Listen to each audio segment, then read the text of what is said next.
কিছু মানুষ অল্পতে খুব রেগে যায়, কিছু মানুষ অল্পতে বিচলিত হয়ে পড়ে, কিছু মানুষ আছে যারা অল্পতে খুব ভীত হয়ে পড়ে। আসলে তাদের সাথে কেন এমন হয় তারা নিজেরাও বলতে পারে না। এই সমস্ত ব্যক্তিরা যদি আন্তরিকতার সাথে আল্লাহ তাআলার ঘনিষ্ঠ হতে শুরু করে, তাহলে আল্লাহ তাআলা তাদের মধ্য থেকে এই সমস্ত দোষগুলো আস্তে আস্তে দূর করে দেন।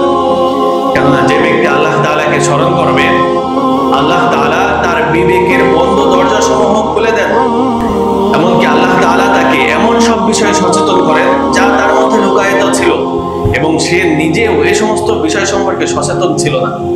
আল্লাহ তাআলা সূরা হাশরের 19 নম্বর আয়াতে বলেন, ওয়ালা তাকুনু কাল্লাযীনা নাসুল্লাহা ফাআনসাহুম আনফুসাহুম, তোমরা তাদের মতো হও না যারা আল্লাহ তাআলাকে ভুলে গিয়েছে, ফলে আল্লাহ তাআলাও তাদেরকে আত্মভোলা করে দিয়েছে। অর্থাৎ যে ব্যক্তি আল্লাহ তাআলাকে ভুলে যায়, আল্লাহ তাআলা তাকে নিজের আত্মভোলা করে দেন। ঠিক এর বিপরীত কি? যে ব্যক্তি আল্লাহ তাআলাকে স্মরণ করে, আল্লাহ তাআলা তাকে আত্মসচেতন করে দেন।